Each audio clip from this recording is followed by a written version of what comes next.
if you have a vanishing point here and a vanishing point here, and you establish, say, a 90-degree angle, that is a possible station point, you know, and I start drawing my cube up here. My next cube, if I want to draw it, I have to use the same station point. And so what would happen is, okay, this is the center of vision. So if I decide to change the next one and draw it at a different angle, and say, okay, well, actually, let me just sketch one out. So let's say I have one here.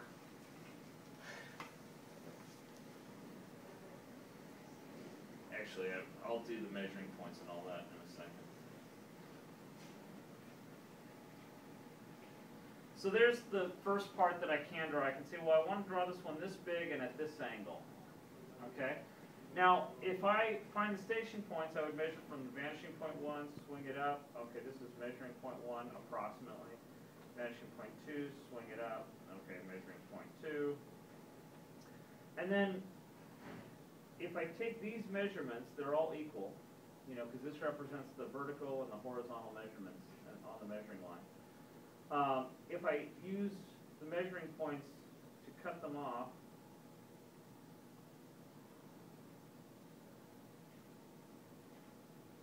okay, that's my basic cube. Now, before I go any further, does anyone have any questions about that? Because that's the basics, that's the fundamental, yeah. The first measuring point, like, so when you went upward, you just like, how do you know it from that fixed spot? Just arbitrary. Okay. Yeah, I can put it anywhere I want. Yeah. The measuring points never change. They're always that constant location. Well, it's the relationship. The measuring point, here's the thing. Every vanishing point has a unique measuring point. But with those two specific vanishing points. Right. With these two specific vanishing points, that will always be their measuring points. For every cube in that. That's oriented at that same angle, yes. Okay. Yeah, good question. Yeah, I'm Connie. just making sure. Cone of vision is from station point to eye level, right? Right. Yeah, basically, cone of vision, you take a 30-degree angle. Let me show it.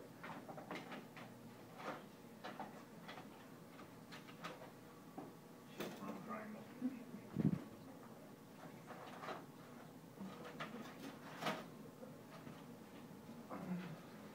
So for the cone of vision, what you guys do is you take a 30-degree angle, a 30-degree angle placed at the station point, like that, and then this distance here becomes the radius. So you would measure it like this, kind of. Okay. So that's how the cone of vision works. All right. Now, any other questions about that? Those are good questions. Yeah. So the station point can be anywhere along the semicircle, right? Yes. But now that I've chosen one, that's it. There's only one.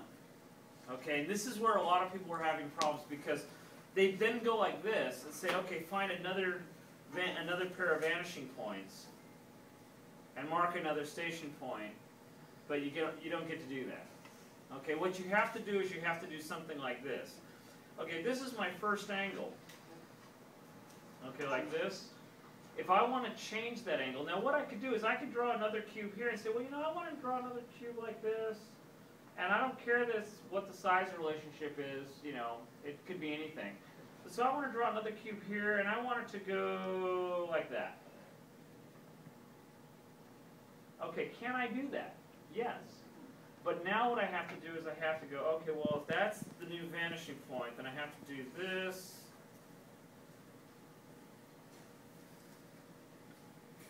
And this one's going to VP3, and that's VP4. You see what I mean? So I have to rotate it around that point.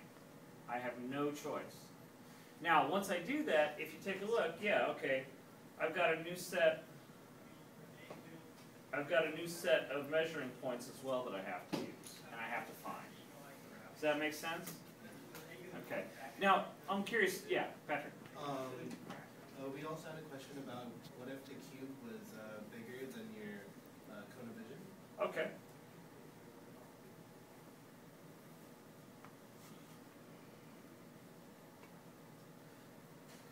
Okay, I think I know where that's going. And let me explain something here. So let's say my picture was like this.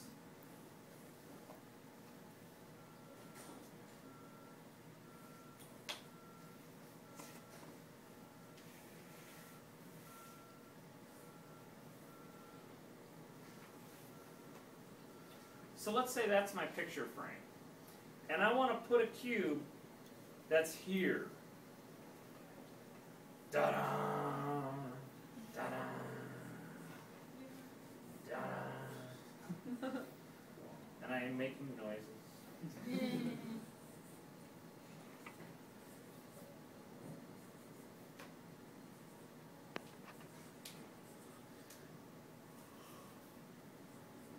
So can I do that? It's totally distorted. Okay? But it's not distorted here in the frame. It's totally out of the cone of vision. All this is goofy. But you still need to draw that to work out the mechanics. The mechanics are fine. They're just wildly distorted. But as long as the part that's in the picture is in the cone of vision, you're okay. Doesn't matter if the rest goes out. Does that answer the question? Okay, I thought so, yeah. Is that always necessary to make it like part of it distorted to like get the other part of it? Here's the thing. Anything you draw, you should draw the whole thing. As much as possible. I mean, you know, like, you want to know especially where this is, right here.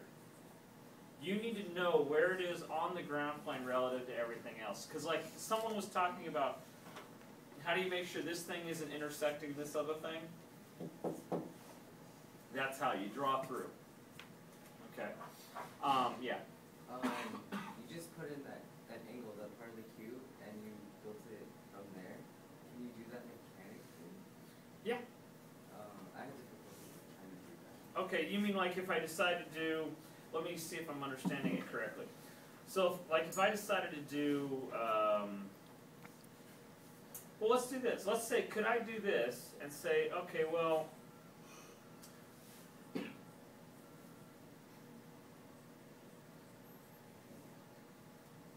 can I make a cube out of that in one point? Is that kind of what you mean? Kind of, but like you only have that side edge instead of the true line closest to You mean like this? Yeah, that area. Okay, so let me see if I can do that for you. So let's say I do this. Now, is it on the ground plane? No, it's like that top one. Oh, okay. So let's say I'm doing this one. It's a top edge. Oh, this is kind of a fun challenge. So let's say this edge is this. Okay, the equivalent of that. Can I do that mechanically? It's a little more, you know what, I'm going to do it on a separate sheet because I don't want to mess with you guys. That one's getting complicated enough that it might mess with your head if I were to keep going. So let me do it all fresh so that it's clear. Okay.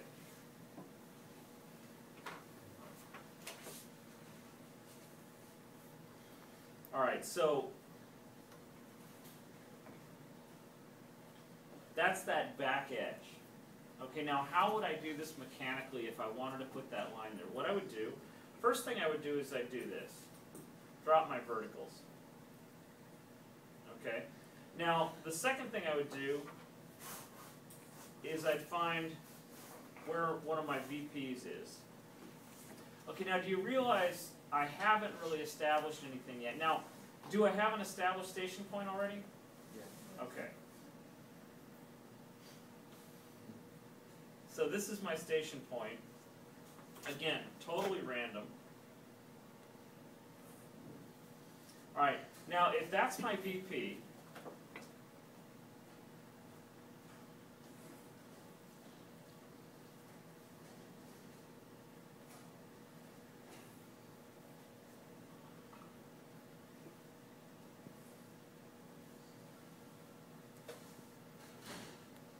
okay, so it's going to hit right about here. It's going to hit just off the page, but you guys get the idea. All right, so if I have that line drawn, well, then I can also draw this line. Okay, and I can actually also draw this line. Now, I don't know where to stop them yet. Okay, but I can get that far. Now, what I could do is, I'm gonna put a measuring line at the top of the cube. I wouldn't usually do that, okay, but I need to, because I don't know where the ground plane is yet. Alright, and I need to establish, well, how long is this relative to that? I haven't established that either. So what I'm gonna do is I'm gonna go from vanishing point to station point, swing it up. Okay, this is measuring point 2. Gonna do the same thing on this side. Okay, this is measuring point 1. Alright? Now, this is the key step. This distance, using the measuring point, I can tell you, holy crap. It's actually that. That's a big flippin' cube. Whoa. Okay? So, what I would have to do is I would have to do, oh man, that's a monster.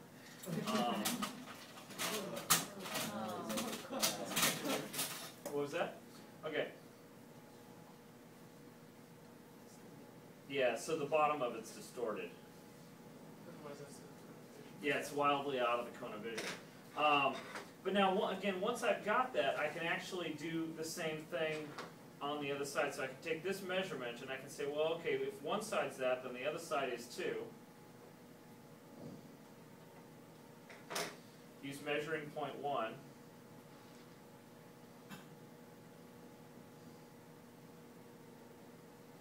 Okay. So it's kind of like the reverse of doing normal. Yeah. But all the mechanics are the same. Yeah, the mechanics you can trust, which is a rare thing. To trust a mechanic. I've got an awesome mechanic. I'm going to be so bummed when I don't have a Honda anymore, because this guy is just the best. Okay. Anyway, so it's distorted because it's out of the cone of vision, but that is how you would build it. Okay. Yeah. I have kind of a number of SP questions, station point questions, but I was wondering, can you when you look at the cleaned out versions of those, can you visually tell where the station point is, or I can guesstimate it. you can guesstimate it? Okay. I mean, I could figure it out, just like what I did. You know, if you gave me a cube and said that is a cube, I can tell you where the station point is. Okay. You know, because there's only one spot that makes that cube look exactly like that. Yeah. Okay. Gotcha. You know. Yeah, that makes sense. Okay, because and like for that one thing where we had to freehand draw the cubes that were on the same eye level and Yeah. same station point, I wasn't entirely sure how to just visually determine if they're coming from the same. See, that's why I had you guys do that. Is because it is challenging. Yeah. You know, it's challenging to visualize it that way. But you know, honestly, you guys, if you give someone a photograph, you can tell someone. Did I tell you about my one of my old instructors and his work in the movie industry? What Gary would do is, remember that guy who did those amazing cityscapes that I showed you? Well, Gary, when he first got out of school, he did a lot of work in the movie industry. And what he would do in the movie industry is he would go to them, or they would come to him and say, okay, well, here's our blueprint for the set we're going to build. You know, and can you show us what an 80mm lens would look like right here? Can you show us what we will see? You know what I mean, in the shot. And he would work it out, you know, because you can. Okay, here's your station point, here's your blueprint. You can say, okay, you're going to see from that corner to about that door, you know, and you're going to see about that much of the ceiling, that much of the floor. And it's just mathematics, okay? So he would do this for them, and they'd go, oh great, we don't have to build that half of the set, and they'd save $50,000. You see what I mean? So they'd only build this little portion, and then anything off of what would be seen, they just build a little bit extra and then chop it off. You know, so they could save a lot of money, and they didn't mind paying him $3 grand, you know, to determine, oh, this is how we can save 50. You know, so that kind of stuff does work. And so, like what you were saying, you can, if you know something's a cube, or if you have a photograph and you know what a measurement is, you can back everything else out of that.